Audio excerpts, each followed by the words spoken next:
안녕하십니까. 아빠는 노무사TV 노동 이슈 시간입니다. 회사 임원 퇴직금 관련된 분쟁들이 종종 있습니다. 오늘은 그거에 대해서 살펴보도록 하겠습니다. 일단 임원의 개념을 좀 정리를 하고 종류가 어떤 것들이 있는지 좀 살펴보도록 하겠습니다.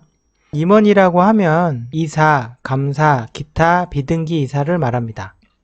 임원이라고 하면 이제 등기 임원을 주로 얘기를 하게 되는데, 우리가 알고 있는 대표이사들도 이사 중에 대표이사라고 하잖아요. 그러니까 대표자도 임원의 한 종류가 되겠죠. 자, 임원은 등기임원과 집행임원으로 구분할 수 있고요. 등기임원은 말 그대로 상법의 영향을 받고 등기가 된 임원을 말합니다.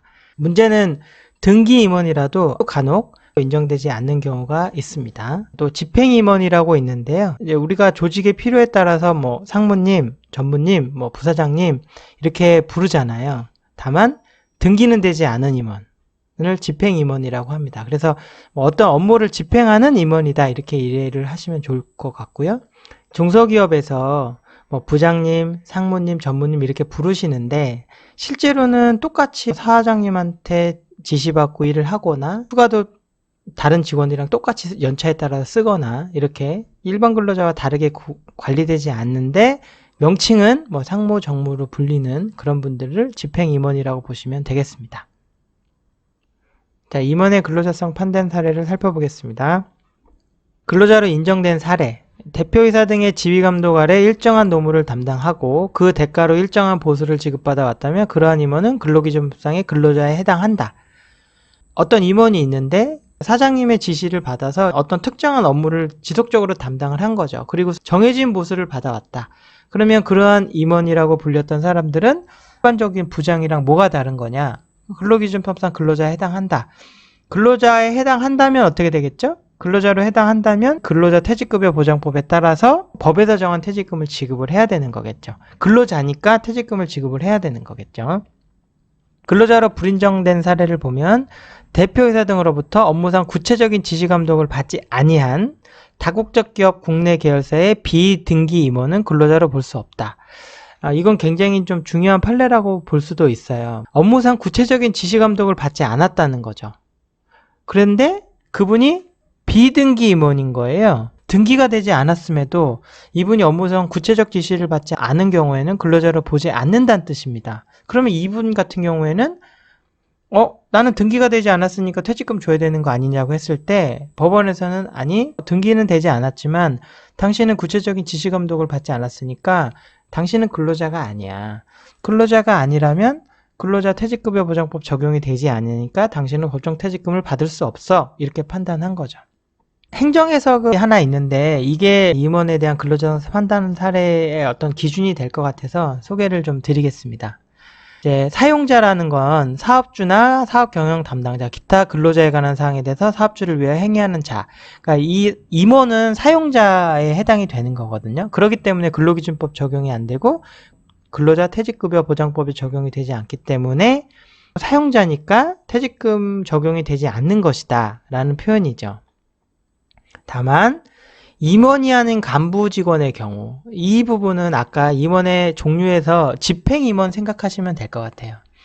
자, 임원이 아닌데 우리가 이제 보통 상무니 전무니 하는 이런 간부 직원 이런 경우는 구체적 법률 관계에 따라서 근로자의 지위와 사용자로서의 지위를 함께 가지고 있다 할 것이다. 이게 무슨 말씀이냐면 중소기업 같은 경우에는 어떨 때는 임원이고 어떨 때는 근로자인 경우 막 이렇게 섞여 있다는 뜻이겠죠.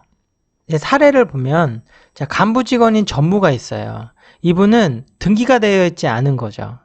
자, 등기가 되어 있지 않기 때문에 일단은 임원이라고 법적으로 보기는 좀 어려운 상태인데 이분이 어떻게 일을 하셨냐면 업무 수행에 있어서 일반 직원과 똑같은 복무 규정을 적용받았다. 이 말씀은 어떤 말씀이냐면 이분은 휴가 같은 것도 일반 직원이랑 똑같이 적용되고 출퇴근 시간 같은 게 정해져 있다 이런 뜻이겠죠. 다음에 근로자에 대한 대가도 일반 직원과 똑같은 보수 규정. 자, 우리가 연봉은 언제 정하고 성과급은 어떻게 받고 상여금은 어떻게 받고 이런 규정이 다 똑같이 적용받았다는 거죠.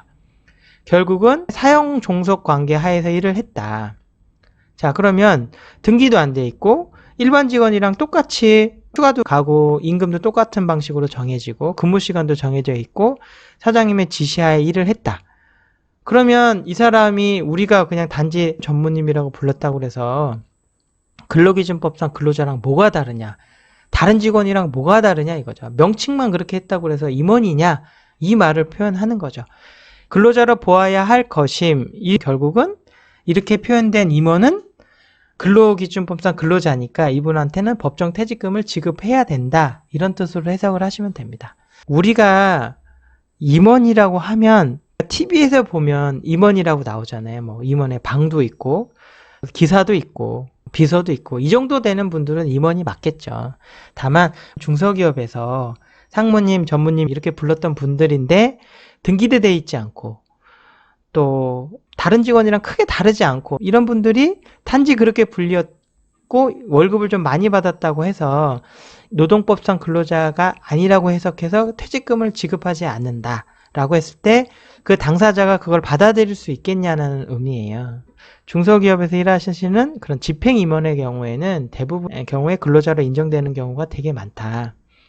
또 하나 이슈가 될 수 있는 거는 이제 회사에서 해고를 하는 경우에 다른 근로자들은 부당해고 이런 부분에 대해서 되게 주의를 하거든요. 근데 전문의, 부사장이니 상무라고 불렀던 그런 분들을 해고하실 때는 당신 임원이잖아. 우리는 그냥 계약 해지야. 근로자가 아니니까 우리는 부당해고에 해당이 되지 않아. 이렇게 판단하고 조금 쉽게 계약관계를 종료하시려고 하는 사업자분들이 많이 있어요. 이분이 임원이라고 하면 근로기준법상 부당해고 문제가 발생하지가 않아요. 왜냐하면 임원이니까 상법에 따라서 판단이 되는 거죠. 계약 해지에 대해서 정당하냐 안 하냐. 근데 이분이 임원이었는데 실제로는 근로자라고 판단을 된다. 그러면 이분은 부당해고 구제 신청을 해서 다른 대리니, 과장이니, 부장이랑 똑같이 부당해고 사건으로 다루기 때문에 훨씬 더 두텁게 보호가 되겠죠. 그러니까 그런 식으로 해고를 하게 되면 거의 부당해고로 인정이 될 수 있기 때문에 임원이 실제 임원인지 아닌지를 내부적으로 좀 판단을 하고 관리를 하는 게 굉장히 중요하겠습니다. 그래서 임원을 관리하는 방안은 제가 생각할 때 가장 중요한 거는 임원으로 관리를 할지 근로자를 관리를 할지를 정해야 됩니다. 우리가 이분을 전무님이라고 부르지만 근로자로 관리한다고 결정한다면 어떻게 되겠죠? 자, 똑같이 다른 부장이랑 똑같이 관리하시는 거예요. 퇴직금도 당연히 지급해야 되는 거고 이분을 만약에 해고할 때는 정당한 이유가 있는지 다른 직원들이랑 똑같이 신중하게 결정하셔야 되는 거죠. 임원으로 정했다면 임원에 맞게 대우해야 되는 거고 근로자로 정하셨다면 근로자로 맞게 똑같이 대우하셔야 되는 거죠. 근로자로 하기로 했다면 이분이 근속 연수에 따라 정확히 연차휴가도 부여해야 되는 거고 성과급도 지급 규정이 있다면 그거에 맞춰서 똑같이 지급을 해야 되고 그렇게 구분해서 하셔야 되는데 제가 생각할 때 중소기업에서는 등기가 되어 있지 않고 일반 직원처럼 관리가 됐다면 무조건 근로자로 관리를 하시는 게 맞고요. 등기가 되어 있다. 근데 이분이 애매하게 관리가 된다. 이런 경우도 있을 수 있거든요. 등기가 되어 있지만 그런 경우에는 아까 처음에 살펴봤듯이 등기가 되어 있다고 해서 무조건 이분이 임원으로 인정받는 거 아니라고 말씀드렸잖아요. 그래서 이분을 임원으로 관리를 하기로 결정했다고 하면 제가 말씀드리는 기준에 맞춰서 최대한 임원으로 관리를 하셔야 됩니다. 첫 번째로 임원의 위촉 계약 되겠죠. 임원이라고 하시면서 계약서를 보여주시는데 근로계약서를 작성하시는 분들이 있어요. 이건 애초에 시작부터가 잘못된 거죠. 이분이 임원이라고 하면 임원에 맞는 계약서를 쓰셔야겠죠. 그래서 근로계약서를 쓰시는 게 아니고요. 자, 임원 위촉 계약서라고 있는데요. 형식이 표준근로계약서 양식이라고는 좀 다른 거죠. 그러니까 법정 양식이 정해진 건 아니에요. 당사자 간의 약정을 쓰면 되는 거죠. 뭐 당사자 쓰고 어떤 업무를 쓰는지, 계약기간이 어떤지, 보수가 어떤지, 계약 해지는 어떤 경우에 있는지, 경업이나 경업은 어떻게 금지를 하는지, 그 다음에 임원은 근로기준법상 근로자가 아니고 노동법이 적용되지 않는다. 중요한 거는 여기에 근로시간이라든가 또는 임금이라든가 휴가라든가 이런 내용들은 없죠. 왜냐하면 임원은 근로기준법 적용이 되지 않으니까. 그런 내용이 들어가 있으면 임원이 무슨 임원이냐, 뭐 근로시간 다 적혀 있고 휴가 다 적혀 있으면 아니 이 사람이 무슨 임원이냐, 근로자지 이렇게 인정될 수 있잖아요. 그렇기 때문에 애초에 시작을 할 때부터 계약서는 정확하게 임원 계약서를 쓰셔야 됩니다. 근로계약서 쓰지 않으셔야 되고요. 그 다음 상법 규정에 맞는 임원의 임명보수 등 결정 절차를 준수해야 됩니다. 자, 임원은 등기되는 임원 같은 경우에는 어떻게 결정을 해라. 보수는 어떻게 결정해라. 주주총회를 결정해라. 아니 정관에 따라서 어떻게 해라. 이런 절차들이 있거든요. 이 절차를 결쳐서 이분을 임원으로 임명을 하고 그 임원과 이촉 계약을 하는 거겠죠. 또 자, 정관에 임원의 보수는 어떻게 하고 임원의 퇴직 보수, 대표이사뿐만 아니라 뭐 감사는 어떻게 하고 이사나 상무는 어떻게 하고 이런 거를 규정하게 돼 있거든요. 그런 규정이나 퇴직 보수 규정을 마련해 두셔야 됩니다. 한번 실질적으로 독립적 권한이 부여돼야 됩니다.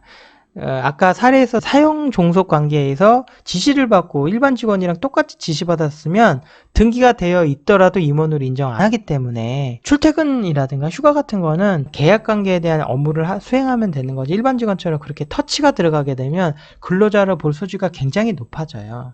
아니 임원이면 때에 따라서는 자기가 출퇴근을 정해서 자유롭게 일을 해야 되고 휴가 같은 것도 적용이 안 돼야 되겠죠. 그 다음에 뭐 보수 같은 경우도 변동을 할 수 있어야 되는 건데 일반 직원처럼 10%씩 똑같이 올라간다거나 이러면 아니 말만 임원인 거 아니냐, 아니 말만 임원인 사람한테 퇴직금을 왜 안 주시냐, 왜 그렇게 함부로 잘라시냐 이렇게 되는 거기 때문에 임원에 맞는 권한을 부여를 해야 되는 거겠죠. 마지막으로 다른 관리 체계, 근로시간의 휴가제도도 다른 직원과 다르게 관리가 돼야 되는 거겠죠. 이렇게 맞춰서 하시게 되면 나중에 혹시 나는 임원이 아니었다, 나는 근로자라고 했다 라고 하더라도 임원으로 인정받을 소지가 굉장히 높아질 겁니다. 그래서 임원으로 관리한다고 결정이 되는 경우에는 제가 말씀드렸던 이런 내용들을 잘 지키셔서 실제 임원으로 인정받으실 수 있도록 관리를 하셔야 되겠습니다. 자, 임원은 임원답게 관리를 해야 됩니다. 회사에 따라서 어떨 때는 임원이고 어떨 때는 근로자다 이렇게 관리하시기 때문에 나중에 문제가 되니까 당사자도 내가 부사장이었는데 내가 진짜 부사장이었나? 내가 법적으로 왜 보호를 받지 못하지? 이렇게 의문을 갖으시거든요. 그래서 당사자 스스로도 나는 임원으로서 관리받았고 난 임원으로서 권리와 의무를 행사했다라고 인정받을 수 있도록 그렇게 관리를 하게 되면 불필요한 분쟁은 없을 것 같습니다. 오늘 들어주셔서 감사합니다. 마치겠습니다.